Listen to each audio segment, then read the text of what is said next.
अस्सलामुअलैकुम जी फ्रेंड्स। आज के जो हमारा टॉपिक है वो है स्क्वायर इंटीग्रेबल फंक्शन। हम लोगों ने क्वांटम मैकेनिक्स की सीरीज़ स्टार्ट की हुई है, तो इस सीरीज़ में हमारी जो आज की वीडियो है वो थर्ड वीडियो है। ओके, लास्ट वीडियो में हमने हिल्बर्ट स्पेस और उससे लास्ट वीडियो हमने लीनियर वेक्टर स्पेस पर डिटेल से बात कर ली थी। तो आइए स्टार्ट करते हैं। बिस्मिल्लाहिर्रहमानिर्रहीम सल्लल्लाहु अला मुहम्मद सल्लल्लाहु अलैहि वसल्लम। सबसे पहले इसकी हम डेफिनेशन देखते हैं कि स्क्वायर इंटीग्रेबल फंक्शन क्या है।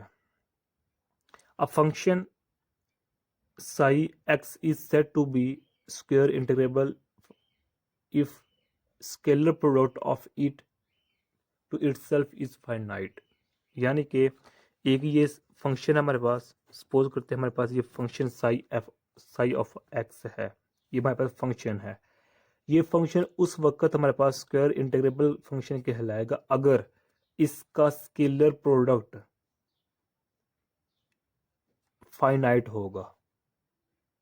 ओके, अब इसका जो स्केलर प्रोडक्ट क्या है, इसको भी हमने लास्ट वीडियो में, यानी कि जो जब हमने हिल्बर्ट स्पेस की प्रॉपर्टीज स्टडी की थी, तो उसमें हमने स्केलर प्रोडक्ट पर अच्छे से बात की हुई थी। अगर आप लोगों को पता है तो बेहतर, अगर नहीं पता तो इसका जो लिंक होगा वो डिस्क्रिप्शन में मिल जाएगा। कि ये फंक्शन ऑफ साई एक्स है, ये स्क्वायर इंटीग्रेबल कहलाएगा कब, अगर इसका स्केलर प्रोडक्ट का जो आंस होगा वो क्या होगा, फाइनाइट होगा। यानी कि ये देखें मेरे पास,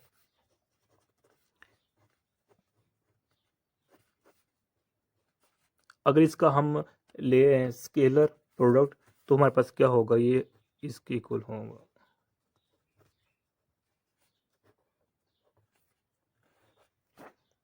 ओके, ये कॉम्प्लेक्स कंजुगेट है, स्टार क्या है, कॉम्प्लेक्स कंजुगेट है। और ये टर्म किसके इक्वल है, इस टर्म को हम इस तरह लिख सकते हैं। ओके, अगर ये इसका आंस आ जाए हमारे पास फाइनाइट, तो हम कहेंगे हमारे पास जो फंक्शन है वो हमारे पास क्या है, स्क्वायर इंटीग्रेबल फंक्शन है। अगर इनफाइनाइट आ जाता है तो हमारे पास वो आंस नहीं होगा। ओके, क्वांटम मैकेनिक्स में एवरी फंक्शन हमारे पास स्क्वेरेबल इंटीग्रल फंक्शन होता है। ओके, अगर हमारे पास फंक्शन स्क्वायर इंटीग्रल फंक्शन नहीं है तो फिर उसको हम क्वांटम मैकेनिक्स में यूज नहीं कर सकते। ओके, इसको हम एस आई एफ लिख सकते हैं, square integrable function, SIF। Okay, तो अब देखें, क्वांटम मैकेनिक्स में जितने भी हम वेव फंक्शन यूज करते हैं वो तमाम के तमाम क्या होते हैं, SIF होते हैं, स्क्वायर इंटीग्रेबल फंक्शन के तौर पर वो काम करते हैं। ओके, अब हम इसकी कुछ देखते हैं प्रॉपर्टीज कि जो मेरे पास SIF है, ये हिल्बर्ट स्पेस की प्रॉपर्टीज पर मुश्तमिल होता है। यानी कि जो हिल्बर्ट स्पेस की प्रॉपर्टीज है, अभी हिल्बर्ट स्पेस की क्या प्रॉपर्टीज है उसको हमने इस वीडियो में डिस्कस किया हुआ है। ओके, तो वो तमाम प्रॉपर्टीज इसमें स्क्वायर इंटीग्रेबल फंक्शन में यानी कि SIF में मौजूद हैं। प्रॉपर्टीज में क्या आ जाता है कि जो लीनियर कम्बिनेशन होता है ऑफ स्क्वायर इंटीग्रेबल फंक्शंस का, वो is also a square integrable function होता है। यानी कि जब हम स्क्वायर इंटीग्रेबल फंक्शंस का लीनियर कम्बिनेशन लेते हैं, उसका आंसर स्क्वायर इंटीग्रेबल फंक्शन में ही से ही होगा। सेकंड क्या है कि जो हमारे पास SIF है, it satisfies all the properties of scalar product of Hilbert space. यानी कि जो हमारे पास हिल्बर्ट स्पेस में हमने स्केलर प्रोडक्ट स्टडी किया था, उसकी तमाम प्रॉपर्टीज भी इसमें पाई जाती हैं। इसके अलावा के जो dimension of the Hilbert space है, the dimension of the Hilbert space of square integrable function is infinite। Okay, तो ये प्रॉपर्टीज हैं इसकी कुछ।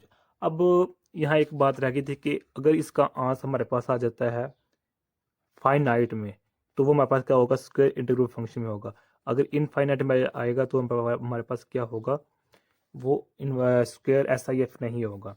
जो फाइनाइट होता है तो उसको हम कन्वर्जिंग का भी नाम देते हैं, और इसको हम डाइवर्जिंग का नाम देते हैं।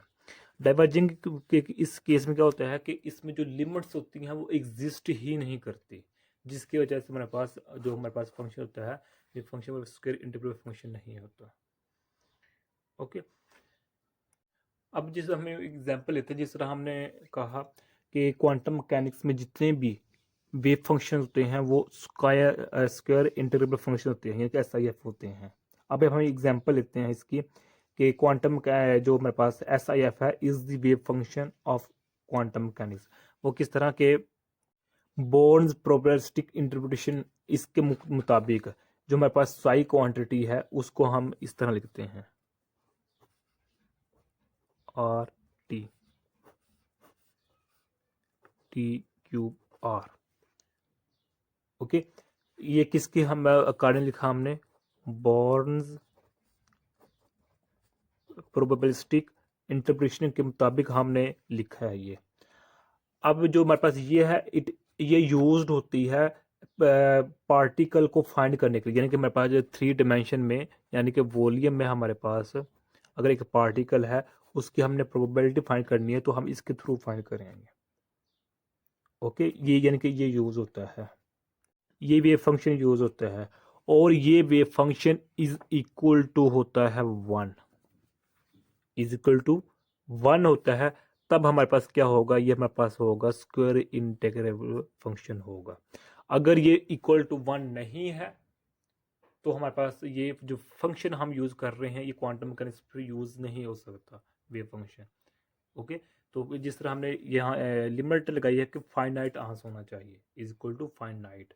अब जो हमारे पास ये है फंक्शन जो ये वाला, ये एक वॉल्यूम में यानी कि 3 डायमेंशन में एक पार्टिकल है उसको फाइंड करने के लिए हम यूज करते हैं। ओके, तो अगर इसका आंस फाइनाइट है यानी कि इज इक्वल टू 1 है तो ये मेरे पास जो फंक्शन होगा इसका इंटीग्रल, अगर ये 1 के इक्वल नहीं है या फिर फाइनाइट इसका आंस नहीं है तो फिर इसको हम क्वांटम मैकेनिक्स में यूज नहीं करते। ओके, अब इसको क्या होगा, इसको मैं इधर लिखता हूँ, इसको वैसे का वैसे लिखता हूँ डी क्यूब आर। ओके, तो अब कि ये देखें अब इसमें जो लिमिट्स अब एग्जिस्ट करती हैं, डी एक्स है, डी वाई है और डी इस तरह से डी जी है, मैं ये डी वाई है मेरे पास पॉजिटिव। ओके, ये हमारे पास केस है। तो हम कह सकते हैं कि wave functions of quantum mechanics are square integrable as the integration of psi rt gives the finite value. Therefore, we see that any function to be square integrable, it is necessary that it follows the condition that is integral of psi modulus square d cube r is equal to finite। यानी कि जो हमारे पास जो function है वो अगर उसको square integrable होना है तो उसको ये कंडीशन पर पूरा उतरना है, ये हमारे पास ये कंडीशन है।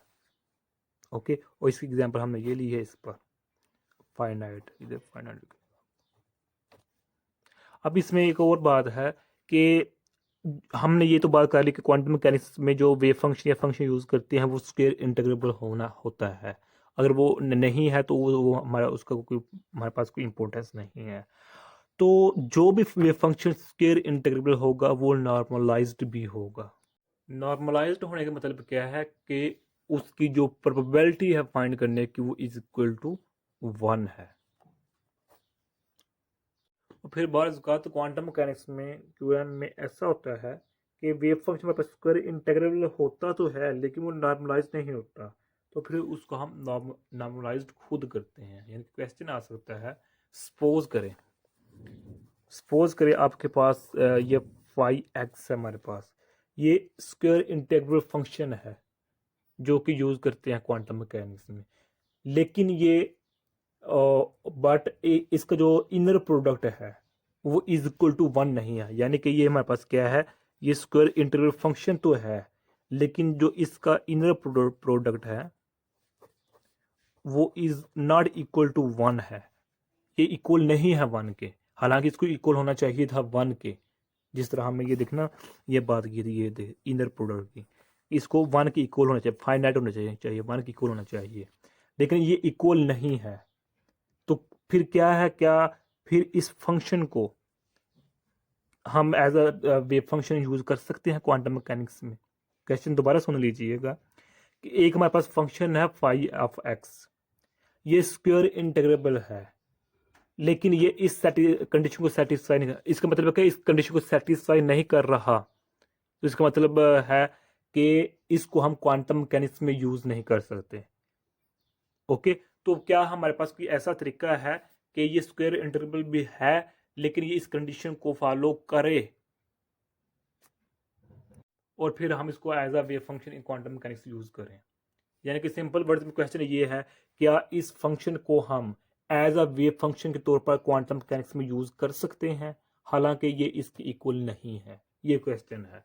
तो इसका जवाब है जी हाँ। इसको हम खुद नॉर्मलाइज करेंगे, यानी कि इज इक्वल टू 1 लाएंगे, तो नॉर्मलाइज करने के बाद वो हमारे पास इस फंक्शन को हम as a wave function use कर लेंगे क्वांटम मैकेनिक्स में। तो एक फंक्शन है वो नॉर्मलाइज नहीं है, तो उसको नॉर्मलाइज करने का जो बेहतर तरीकाकार है वो ये है कि उसके फंक्शन के उसी सेम फंक्शन के नॉर्म के साथ उसको डिवाइड कर दें, तो हमारे पास जो नॉर्मलाइजेशन कंडीशन होगी वो सेटिस्फाई कर जाएगी। अब ये हमारे पास साई ऑफ एक्स है ना, ये हमारे पास फंक्शन है, इसी फंक्शन के नॉर्म के साथ इसको डिवाइड कर, अब इसका जो नॉर्म है वो हमारे पास ये होता है, ये हमारे पास नॉर्म है, ये नॉर्म है। एक फंक्शन है, अगर इसी फंक्शन को उसके नॉर्म के साथ डिवाइड करेंगे तो हमारे पास जो आंसर आ जाएगा वो नॉर्मलाइजेशन कंडीशन को सेटिस्फाई करेगा। ओके, तो फिर हम कह सकते हैं कि if function is square integrable, अगर हमारे पास एक फंक्शन है वो स्क्वायर इंटेग्रेबल है, तो फिर उसको हम एज अ वेव फंक्शन के तौर पर क्वांटम मैकेनिक्स में यूज कर सकते हैं। तो यही आज का हमारा सा टॉपिक था।